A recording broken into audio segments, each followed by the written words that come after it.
नमस्कार मेरे स्वास्थ्य के सहयात्रियों।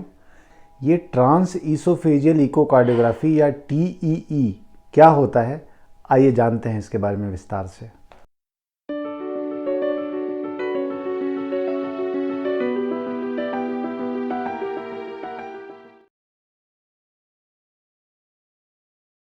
जब भी हम किसी कारण से इको की जांच करवाने जाते हैं, जिसे इकोकार्डियोग्राफी कहते हैं, तो जिन लोगों को इसके विषय में जानकारी नहीं है, इको की जांच में एक अल्ट्रासाउंड का प्रोब मोबाइल सरीखा वो मशीन होता है जिसे हम चेस्ट पे लगा के और सोनोग्राफी की तरह हार्ट को, हमारे हृदय की संरचना को देखते हैं और उसके बारे में जितनी भी विस्तृत जानकारी है वो पता करते हैं। कोई बीमारी तो नहीं है, वॉल में कोई लीक तो नहीं है, कहीं इन्फेक्शन तो नहीं है, धड़कन ठीक चल रही है कि नहीं चल रही है, हार्ट का कॉन्ट्रैक्शन, हार्ट का जो संकुचन है, रिलैक्सेशन है, वो ठीक से हो रहा है कि नहीं हो रहा है।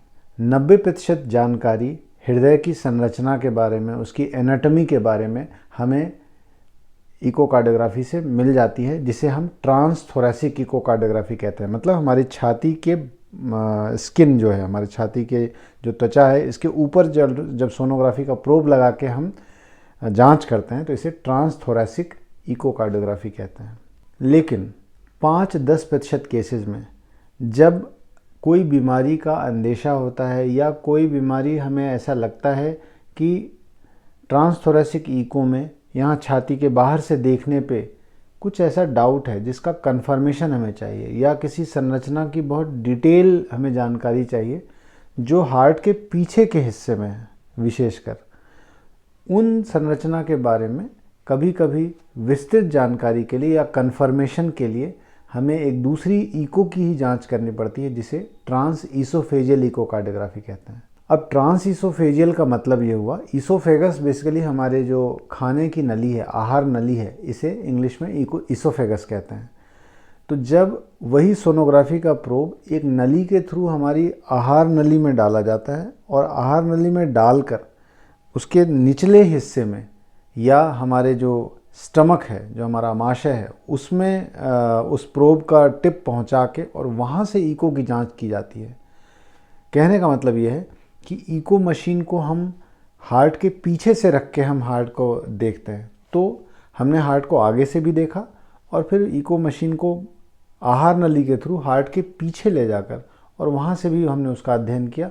तो हार्ट के विषय में पूरी जानकारी बहुत ही ठोस तरीके से हमें मिल जाती है और तब हम डायग्नोसिस पे, किसी कंक्लूज़न पे, किसी निर्णय पे कंफर्म तरीके से पहुंच पाते हैं। अब एक प्रश्न ये उठता है कि किन जगहों पे इनकी ज़रूरत पड़ती है। तो एक सामान्य व्यक्ति को के लिए जानना बड़ा मुश्किल है कि इसके क्या इंडिकेशन होते हैं, कब ट्रांस ईसोफेजियल इकोकार्डियोग्राफी हमें डॉक्टर सलाह देते हैं। पर मोटे तौर पे कुछ मैं उदाहरण आपको दे सकता हूँ। जैसे अगर मान लीजिए हार्ट में कोई छेद है और उसका डिवाइस से हमें बंद करना है। अब कई बार क्या होता है कि उसकी मार्जिन है, हमें कंफर्म नहीं होती कि उसकी मार्जिन कैसी है, डिवाइस उसमें फंसेगा कि नहीं प्रॉपर। तो उस मार्जिन का असेसमेंट करने के लिए कई बार ट्रांस ईसोफेजियल इकोकार्डियोग्राफी की सलाह दी जाती है। कई बार कोई वाल्व है जिसका फंक्शन ठीक से हमें इको से नहीं दिख रहा है, ट्रांस थोरैसिक इको से नहीं दिख रहा है, या किसी का वॉल्व रिप्लेसमेंट हुआ है और वो प्रॉपरली उसका मूवमेंट हमें नहीं दिख रहा, तो वो ट्रांस ईसोफेजियल इकोकार्डियोग्राफी से दिख जाता है। कई बार वॉल्व में लीक हो रहा है या वॉल्व के जो वॉल्व रिप्लेसमेंट किया गया उसके साइड से लीक हो रहा है, जिसे पैरावाल्वुलर लीक कहते हैं। या हार्ट में कोई क्लॉट है और वो क्लॉट का डाउट हो रहा है यहाँ से देखने पे ट्रांस थोरैसिक इको से, तो उसे हम ट्रांस ईसोफेजियल इकोकार्डियोग्राफी से देख के कंफर्म कर सकते हैं। कई बार एन्यूरिज्म, जो आवर्टिक एन्यूरिज्म होता है या आवर्टिक डिसेक्शन होता है, उसमें भी कई बार ट्रांस थोरैसिक इको से जानकारी नहीं मिल पाती प्रॉपर, तो उसे कंफर्म करने के लिए ट्रांस ईसोफेजियल इकोकार्डियोग्राफी की आवश्यकता पड़ती है। जो बहुत ओबीज पेशेंट हैं, जो बहुत मोटे पेशेंट हैं, जिनमें कि फ़ैट की मात्रा बहुत ज़्यादा छाती में होती है, या जिन लोगों को अस्थमा की शिकायत है या बहुत क्रोनिक स्मोकर है और लंग्स का वॉल्यूम बहुत ज़्यादा होता है, उन व्यक्तियों में भी फ़ैट की वजह से या हवा की वजह से कई बार हार्ट की एनाटॉमी, जो हृदय की एनाटॉमी प्रॉपर नहीं दिखती। उन व्यक्तियों में भी जब ट्रांस थोरैसिक इको से, यहाँ से इको करके देखने पे अगर हार्ट की संरचना सही समझ में नहीं आ रही है, तो ऐसे व्यक्तियों को भी ट्रांस ईसोफेजियल इकोकार्डियोग्राफी की सलाह दी जाती है। अब सामान्यतः मरीज को जैसे ही ये बताया जाता है कि आहार नली से एक ट्यूब डाली जाएगी और वहाँ से इको किया जाएगा, तो मरीज बहुत घबरा जाता है। आप निश्चिंत रहें, घबराने की कोई आवश्यकता नहीं है। अगर आप इस प्रोसीजर को प्रॉपर समझते हैं तो उसमें आपको किसी तरह की ज़्यादा तकलीफ़ नहीं होगी और बहुत आसानी से आप वो जांच करवा के अपने घर जा सकते हैं। तो ये एक ओपीडी बेसिस प्रोसीजर है, मतलब आप घर से आएंगे, ये जांच करवाएंगे और बिल्कुल आराम से आप घर जा सकते हैं। कुछ बातें जो महत्वपूर्ण हैं आपको जानना चाहिए, आपकी तैयारी होनी चाहिए। सबसे पहले आप बिल्कुल एंग्शियस मत हो, आप चिंतित मत हो। जितना आप घबराएंगे, जितना चिंतित होंगे, आपको उतनी असुविधा होगी। बिल्कुल रिलैक्स रहें। ट्रांसइसोफेजियल इकोकार्डियोग्राफी के लिए आपको 4 से 5 घंटे भूखे रहने की सलाह दी जाती है। आप कुछ ना खाएं, खाली पेट रहें। इससे ये सहूलियत रहती है कि अगर आपका पेट खाली रहेगा तो अगर आपको उल्टी आएगी, उबकाई आएगी, तो खाना बाहर नहीं आएगा और उससे कुछ कॉम्प्लिकेशन होने की संभावना ख़त्म हो जाती है। ट्रांसइसोफेजियल इकोकार्डियोग्राफी में आपके मुंह में एक एनेस्थेटिक या एक निश्चेतक दिया जाता है, एक सुन्न करने वाली दवा छिड़क दी जाती है। उससे आपके जो जीभ का पिछला हिस्सा है वो सुन्न हो जाता है और उबकाई आने की संभावना बहुत कम हो जाती है। आपको किसी तरह की तकलीफ़ नहीं होती और वो प्रोसीजर आसानी से किया जा सकता है। एक जो प्रश्न रहता है दिमाग में कि इसमें बहुत ज़्यादा दिक्कत तो नहीं होगी। आप जितने अच्छे से कोऑपरेट करेंगे ट्रांसइसोफेजियल इकोकार्डियोग्राफी करते समय, उतनी आसानी से ये जांच हो जाएगा। और कोऑपरेट करने का मतलब इतना ही है कि जब वो नली आपके आहार नली में डाली जाती है तो शुरू में आपके जीभ के पिछले हिस्से में टच होती है, आपको उबकाई आती है। सुन्न करने की दवा से वो उबकाई का जो फ्रीक्वेंसी है, इंटेंसिटी है, वो कम हो जाती है, लेकिन फिर भी हल्की फुल्की उबकाई का सेंसेशन हो सकता है। आपको बस इतना ही करना है कि डॉक्टर आपसे कहते हैं कि आप गहरी गहरी सांस लो और उस ट्यूब को आप निगलते जाओ, तो आपको उसको निगलते जाना है। जितने कंफर्टेबली आप उसको निगलते जाएंगे, आपकी उबकाई भी उतनी कम होगी, आपको तकलीफ़ भी उतनी कम होगी, किसी तरह का दर्द नहीं होगा और प्रोसीजर बड़ी आसानी से हो जाएगा। तो कहने का मतलब है कि आप मानसिक रूप से तैयार रहें कि कोई बहुत पेनफुल प्रोसीजर नहीं है, हल्की फुल्की उबकाई का सेंसेशन हो सकता है, दैट्स ऑल। दूसरी जो महत्वपूर्ण बात है कि आपको आपकी आहार नली में किसी तरह का कोई घाव, कोई कंस्ट्रिक्शन या किसी तरह की कोई बीमारी, जैसे कुछ लोगों को लीवर की प्रॉब्लम होती है जिसकी वजह से ईसोफेजियल वेरिसेस होते हैं, या कभी आपको आहार नली से ब्लीडिंग होने का या उल्टी में खून आने की शिकायत रही है अगर, तो इस तरह की कोई समस्या अगर आपके आहार नली में है तो इस बात का नॉलेज डॉक्टर को ज़रूर से होना चाहिए। आपको किसी तरह का ब्लीडिंग डिसऑर्डर है, किसी तरह के खून जाने की समस्या है कहीं भी शरीर में, ये जानकारी डॉक्टर को ज़रूर होनी चाहिए। आपको सीधा लेटने में या करवट लेटने में सांस में बहुत तकलीफ़ हो रही है, या आपको ओवरऑल सांस की समस्या बहुत ज़्यादा है, आपको डॉक्टर को बताना चाहिए।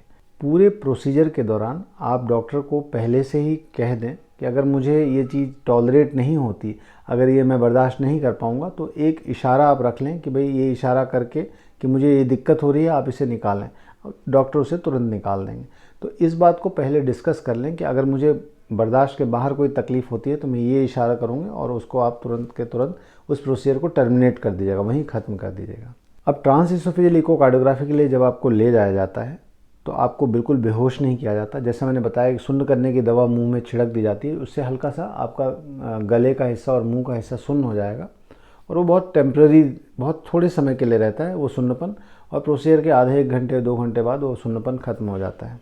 आपको एक हल्के से डिम कमरे में ले जाया जाता है। डिम इसलिए रखा जाता है ताकि इको की इमेजेस अच्छे से दिखाई दें। आपको करवट लेने को कहा जाता है, यूजुअली बाएं करवट लेटाते हैं और आपको मुंह खोल के आपकी आहार नली में वो एक ट्यूब डाला जाता है। ट्यूब की मोटाई करीब करीब आपकी जो छोटी उंगली है या रिंग फिंगर है, इतनी मोटी ट्यूब होती है जिसे कि आपको निगलने को कहा जाता है, और आप उसको निगलते जाइए। करीब करीब 20 से 30 सेंटीमीटर वो अंदर ले जाके, और उसके बाद फिर आपकी इको की जाती है। इको में 10 से 15 मिनट का समय लगता है, और 10-15 मिनट के बाद जब आपका इको हो जाता है उस नली को निकाल लिया जाता है और आपको आधे 1 घंटे ऑब्जर्वेशन की सलाह दी जाती है और उसके बाद आप घर जा सकते हैं। सामान्यतः ट्रांसइसोफेजियल इकोकार्डियोग्राफी के बाद आपको गले में हल्की सी सोरनेस, हल्की सी खराश का सेंसेशन रहता है जो कि 2-4 दिन में ख़त्म हो जाता है, और सुन्नपन जैसा मैंने बताया कि 1-2 घंटे में वो सुन्नपन का असर ख़त्म हो जाता है। आपको हल्की सी थकान महसूस हो सकती है, ऐसा सबको नहीं होता, लेकिन आप बेहतर होगा कि उस दिन आराम करें और अगले दिन से आप अपने काम पे जा सकते हैं, अपना रूटीन दिनचर्या जैसा भी है आपका वो कर सकते हैं।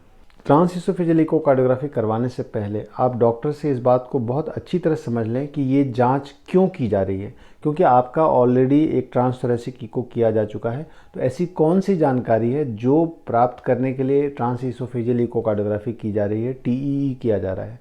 और टीईई करने के बाद जब उसकी रिपोर्ट आपके हाथ में आती है तो आपको पता होना चाहिए कि टीईई करवाने से क्या एडिशनल जानकारी मुझे मिली, या मेरे ट्रीटमेंट में, मेरे डायग्नोसिस में, मेरे इको की जांच में ऐसी क्या नई फाइंडिंग मिली जिससे कि मेरी डायग्नोसिस कंफर्म होती है या मेरा ट्रीटमेंट में कुछ परिवर्तन होगा। कई बार ओपन हार्ट सर्जरी या हार्ट के विभिन्न तरह के ऑपरेशन के दौरान भी ट्रांसइसोफेजियल इकोकार्डियोग्राफी की जाती है।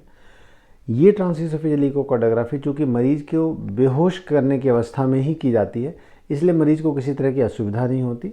और वो इकोकार्डियोग्राफी जो की जाती है बेसिकली ये देखने के लिए की जाती है कि जो रिपेयर किया गया है या जो हार्ट में छेद को बंद किया गया है या बहुत तरह के ऑपरेशन किए गए हैं वो पूरी तरह कंप्लीट हुए कि नहीं हुए, और हार्ट की उसी समय की स्थिति की जानकारी, जिसे रियल टाइम इमेज कहते हैं, वो सर्जरी के दौरान मिलती रहती है। और इसीलिए हार्ट की सर्जरी के दौरान भी ट्रांसइसोफेजियल इकोकार्डियोग्राफी का उपयोग किया जाता है। तो आज के वीडियो में हमने जाना कि ट्रांसइसोफेजियल इकोकार्डियोग्राफी क्या होती है, जिसे टीईई भी कहते हैं, और कब किया जाता है ये, इसको क्या तैयारी करनी चाहिए, क्या सावधानी रखनी चाहिए, इसके बाद क्या होता है। और मोटे तौर पे आपको ये समझना है कि ये जानकारी अगर आपके पास है तो आप बिल्कुल घबराएंगे नहीं, और जितना कम घबराएंगे उतनी आसानी से ये टीईई की जांच हो जाएगी। टीईई की जांच आपके डायग्नोसिस में एक बहुत महत्वपूर्ण भूमिका अदा करती है। तो जब भी आपको एडवाइस किया जाए, बिना हिचक, बिना डर के आप इसे करवाएं, और इससे आपको जल्दी आपकी बीमारी से, आपकी परेशानी से मुक्ति पाने में मदद मिलेगी। उम्मीद करता हूँ ये वीडियो आपके लिए लाभकर होगा। फिर मिलेंगे नई स्वास्थ्य यात्रा पर, तब तक के लिए नमस्कार।